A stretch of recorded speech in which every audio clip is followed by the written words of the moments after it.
waxaa jiri jiray geed tufaaxa iyo wiil yar oo aad u jeclaa mar walbana wuu la ciyaari jiray.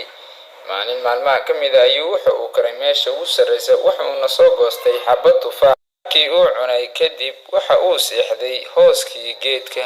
wiilka geedka aad ayuu u jeclaa wuuna la ciyaari jiray. wuu ka tagay asoo aad u faraxsan laakiin dib uguma soo laaban. wiilkii ayaa yidhi, saaxiib, anigu waa weynaaday waxaanaan u baahanahay inaan soo iibsado qalab aan ku ciyaaro, sidaas daraaddeed waxaan rabaa inaad isiiso lacag. geedkii ayaa yidhi, saaxiib, waan ka xumahay kuma siin karo lacag, laakiin tufaaxayga dhan jaro waxaadna ka raadsataa lacag si aad ugu soo iibsato qalab aad ku ciyaarto. wiilkii ayaa jartay dhammaan tufaaxii geedka saarnaa waxa uuna ka helay lacag uu ku soo gato qalabkii uu ku ciyaari lahaa, laakiin dib uguma soo laaban wiilkii geedka. maalin maalmaha ka mid ah ayuu dib ugu soo laabtay asagoo aad u murugaysan. waxa uu ku yidhi geedkii, saaxiib, kaale ila ciyaar. wiilkii ayaa yidhi, saaxiib, anigu kulama ciyaari karo waayo waqti ma hayo, waxaan u shaqeeyaa ciddayda. waxaan kaa rabaa inaad isiisi hooy ama guri aan seexdo.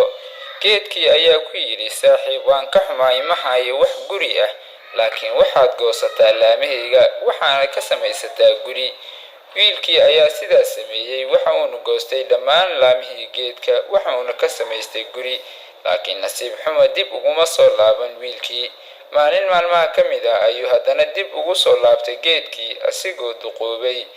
ninkii ayaa yidhi, markaan waa duqoobay waxaan u baahanahay inaan raaxaysto ma kaa heli karaa doon. geedkii ayaa yidhi, saaxiib, waan ka xumahay wax doona ma heli karo, laakiin waxaad jarataa jiridayda waxaana ka suubsataa doon, taas oo aad ku raaxaysanayso inta noloshaada ka dhiman. sidii ayuu sameeyey. waxa uuna jartay geedkii jirdihiisii waxa uuna ka samaystay doon, taas oo uu ku raaxaysto noloshiisa. nasiib xumo dib uguma soo laaban. ugu dambayntii maalin ayuu u yimaaday asagoo duqoobay. waxa uuna yidhi, saaxiib. geedkii ayaa yidhi, saaxiib, waxba kuuma heli karo maanta, keliya waxaa iga soo haray xididayga oo sii dhiman raba ayagana. ninkii ayaa yidhi, keliya maanta waxaan rabaa meel keliya oo aan ku nasto aan fadhiisto.